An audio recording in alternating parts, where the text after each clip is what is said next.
കൃപേഷ് ശരത്ലാൽ കേസിലേക്ക് വന്നാൽ അതിൽ കേസ് നടത്തിപ്പിൽ കോൺഗ്രസിന് വീഴ്ച പറ്റി എന്നാണ് മുൻ DCC general secretary Balakrishna Periya കുറ്റപ്പെടുത്തൽ. ബാലകൃഷ്ണ പെരിയ പറയുന്നതും CPIM പറയുന്നതും ഒരുപോലെയാണെന്നാണ് DCC പ്രസിഡന്റ് PK ഫൈസലിന്റെ മറുപടി. കോൺഗ്രസ് നേതൃത്വം ഈ കേസിനെ വേണ്ടുന്ന രീതിയിൽ ശക്തമായിട്ട് പിന്തുണച്ചിട്ടില്ല എന്ന അഭിപ്രായമാണ് എനിക്ക് അന്നും ഇന്നുള്ളത്. കാരണം ഒരു ചെറിയ കാശിന് വേണ്ടി പോലും 1000 വട്ടം പല നേതാക്കന്മാരെയും വിളിക്കേണ്ട ഗതികേട് ഈ കേസുമായി ബന്ധപ്പെട്ടിട്ടുണ്ടായിട്ടുണ്ട്. ഇതിൻ്റെ പിന്നിൽ പ്രവർത്തിച്ച ആളുകളുടെ വേദന അത് അതികഠിനമായിട്ടുള്ള വേദനയാണ്. ബാലകൃഷ്ണൻ പെരിയക്ക് എന്തും പറയാം. ബാലകൃഷ്ണൻ പെരിയ പറയുന്നത് മനസാക്ഷിയോട് ചെയ്യുന്ന ഏറ്റവും വലിയ തെറ്റാണ് ബാലകൃഷ്ണൻ പെരിയ പറയുന്നത്. എല്ലാവരും ഒറ്റക്കെട്ടായി നിന്നുകൊണ്ടുള്ള വലിയ ഒരു പ്രവർത്തനങ്ങളുമായാണ് മുമ്പോട്ട് പോയിട്ടുള്ളത്. അതിൻ്റെ വിജയമാണ് കുടുംബം ഉൾപ്പെടെ. പിന്നെ ബാലകൃഷ്ണൻ പെരിയ പറയുന്നതിനൊന്നും ഞാൻ മറുപടി പറയുന്നില്ല. അരുൺ പാറക്കൽ, അരുൺ, ഈ ബാലകൃഷ്ണൻ പെരിയെ കുറച്ച് നാളുകളായി നേതൃത്വമായി ചില തെറ്റിലാണ്. അതിൻ്റെ തുടർച്ചയിൽ തന്നെ ആ പ്രതികരണത്തെ കാണുന്നു. ഈ CK ശ്രീധരനെതിരെയുള്ള കുടുംബത്തിൻ്റെ അതിരൂക്ഷമായ വിമർശനം അതിനെ കാണേണ്ടത് എങ്ങനെയാണ് അരുൺ പാറക്കൽ?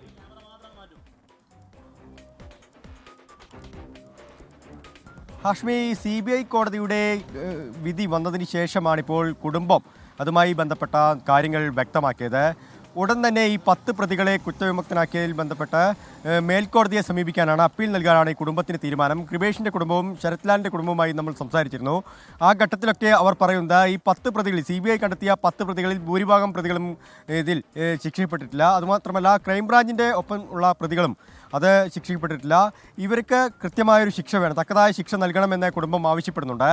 ആ കാര്യങ്ങളുമായി ബന്ധപ്പെട്ട നിയമവിദഗ്ധരുമായി സംസാരിച്ചു. ഇനി അപ്പീൽ നൽകുന്നതിനുള്ള നടപടിക്രമങ്ങളിലേക്ക് കടക്കണം. 3-ാം തീയതി ശിക്ഷാവിധി വന്നതിന് ശേഷം ഈ അപ്പീൽ നൽകുന്ന കാര്യങ്ങളെക്കുറിച്ച് ആലോചിക്കുമെന്ന് ശരത്ലാലിൻ്റെ കുടുംബം സത്യനാരായണനും പറഞ്ഞു. ഒപ്പം CK ശ്രീധരനെതിരെ വ്യാപകമായ ആരോപണം, പരാതി ഉന്നയിക്കുന്നു എന്നുള്ളതാണ്. ഈ CK ശ്രീധരൻ കുടുംബത്തോടൊപ്പം ആദ്യഘട്ടം മുതൽ തന്നെ നിന്നു. തുടർന്ന് ഈ വിവരങ്ങളൊക്കെ ശേഖരിച്ചുകൊണ്ട് ഈ പ്രതിഭാഗം അഭിഭാഷകനായി പോയി പ്രതികൾക്ക് വേണ്ടി വാദിച്ചു എന്നുള്ളതാണ് ഹാഷ്മി. ഈ ബാലകൃഷ്ണൻ പെരിയയും അതുപോലെ തന്നെ DCC പ്രസിഡന്റ് PK ഫൈസലുമായി ബന്ധപ്പെട്ടും ഇപ്പോൾ ചെറിയ വിവാദങ്ങളൊക്കെ ഉണ്ട്. ഇപ്പോൾ നമ്മോടൊപ്പം ദീപക് ധർമ്മൻ ചേരുന്നുണ്ട്. ഇതിന് രാഷ്ട്രീയമായ കാര്യങ്ങളൊക്കെ തന്നെ വിശദീകരിക്കുന്നുണ്ട്. ദീപക് ഏട്ടാ, ഈ ബാലകൃഷ്ണൻ പെരിയ കോൺഗ്രസിനെ വീഴ്ച പറ്റി കേസ് നടത്തിപ്പുമായി ബന്ധപ്പെട്ടെന്ന കാര്യം പറയുന്നു. ആഷ്മി, ഇതിൽ ഏറ്റവും പ്രധാനപ്പെട്ട കാര്യം ഈ പെരിയ ഇരട്ടക്കൊലപാതക കേസിലെ വിവാദങ്ങൾ തീരുന്നില്ല എന്നുള്ളതാണ്. മാത്രവുമല്ല, കോൺഗ്രസിന് നേതൃതലത്തിൽ തന്നെ ഇതൊരു വിവാദമായി, ഒരു തലവേദനയായി കേസിൻ്റെ വിധി. ഏറ്റവും ഒടുവിൽ CBI കോടതിയിൽ നിന്നുണ്ടായ വിധിയിൽ കൂടുതൽ പ്രതികൾ കുറ്റവിമുക്തരാക്കപ്പെടുന്നു. മാത്രവുമല്ല, CK ശ്രീധരനെതിരെ വരുന്ന ആരോപണം, ഇത്തരം കാര്യങ്ങൾ കൂടി വന്നപ്പോൾ അത് കോൺഗ്രസിനകത്തൊരു വലിയ തലവേദനയാകുന്നു എന്നുള്ളതാണ്.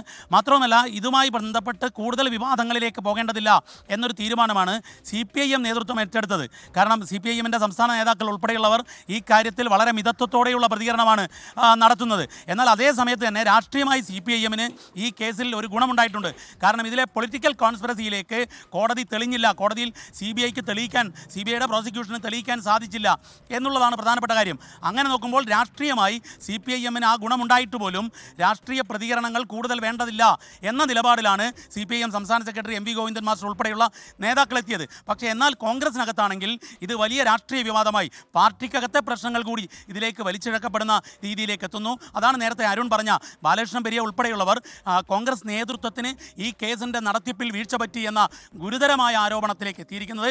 സ്വാഭാവികമായും ഇത് മറ്റു നേതാക്കളും വരും ദിവസങ്ങളിൽ ഏറ്റുപിടിക്കാനുള്ള സാധ്യതകൾ കൂടുതലാണ്. ഹാഷ്മി.